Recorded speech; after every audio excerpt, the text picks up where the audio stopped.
It began with a phone call placed in the hours after a president was murdered. On November 22, 1963, John F. Kennedy was shot in Dallas.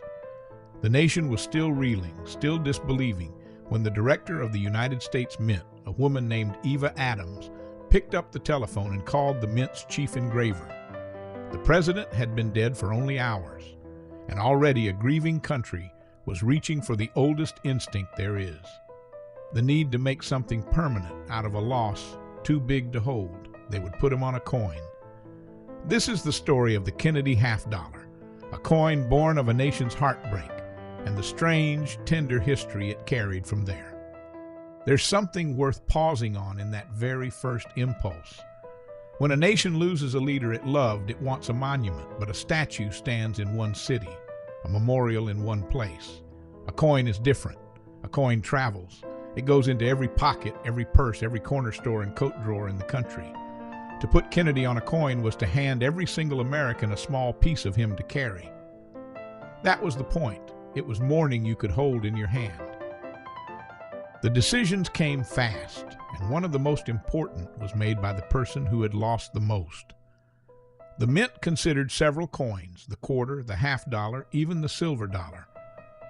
But it was Jacqueline Kennedy, the president's widow, still in the deepest days of her grief, who guided the choice. She did not want her husband to displace George Washington from the quarter, so the decision fell on the half-dollar, which meant retiring Benjamin Franklin, whose face had graced it for only 16 years. Mrs. Kennedy chose the coin that would cost the country the least of its other heroes. Even in mourning, she was thinking of everyone else. Now came a nearly impossible task. Normally, designing a new coin takes many months. The Mint's chief engraver, Gilroy Roberts, was told the country wanted to begin striking Kennedy half-dollars in January, barely 4 weeks away. Roberts himself remembered thinking it seemed almost an impossibility. But there was one saving grace, and it's a poignant one.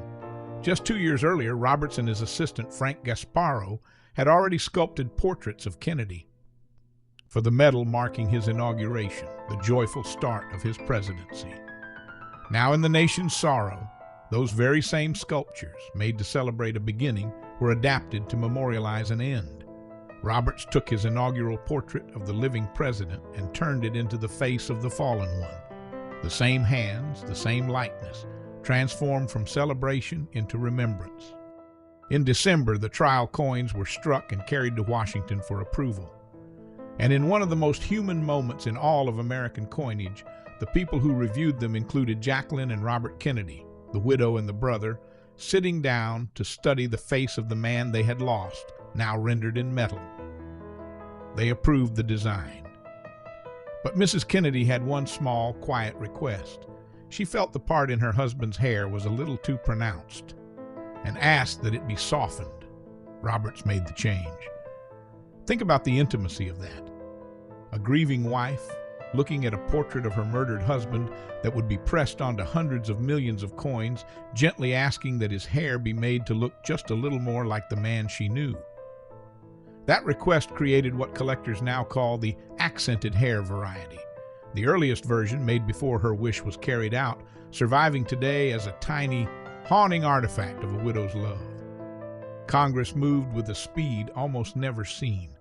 The law authorizing the coin was passed and signed by the end of December, barely 6 weeks after the assassination.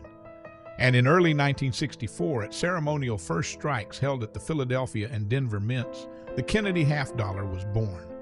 Chief engraver Roberts wrote that it was issued by a sorrowing nation as a fitting and enduring memorial to the president. His initials, a small GR, are tucked right at the base of Kennedy's neck. The artist's quiet signature on the work he never imagined he'd be asked to make. And then the coin was released to the public on March 24, 1964. And what happened next tells you everything about what this coin meant. The country did not spend it, it kept it. Lines formed around the Treasury's cash window in Washington.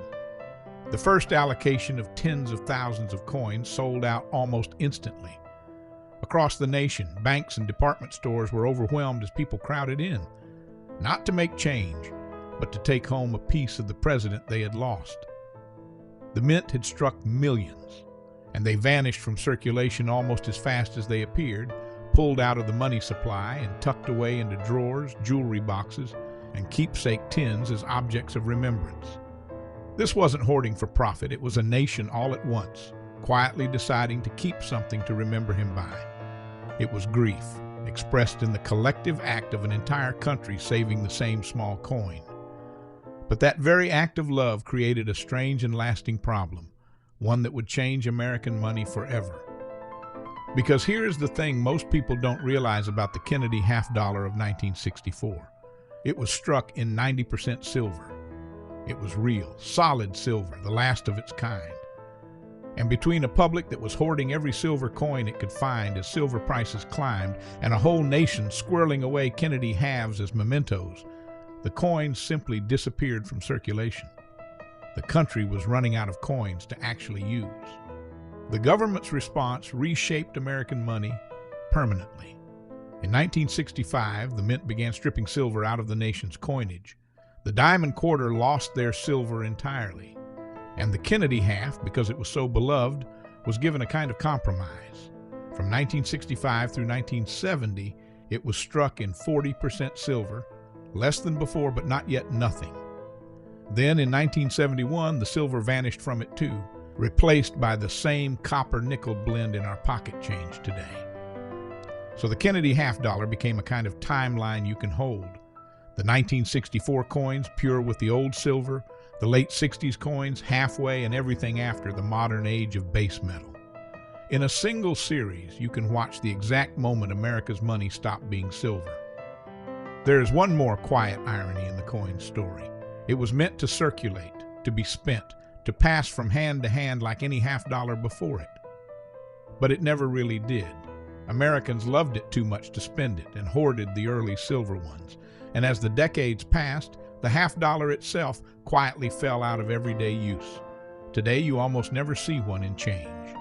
The Kennedy half became something between money and memorial, struck by the millions, but carried in the heart more than the wallet. A coin made to be spent, that a nation chose instead to keep. So the next time one of these crosses your palm, that familiar profile, calm and forward-looking, remember what it really is. It's a monument you can hold. It was designed in the shadow of a murder in 4 impossible weeks, from a portrait first made to celebrate a beginning.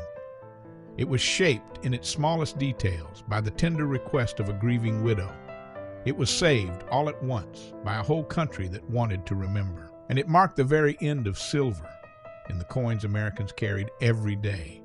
That is the Kennedy half-dollar, not just 50 cents, but a nation's grief and love and memory pressed forever into metal and handed to every citizen to carry.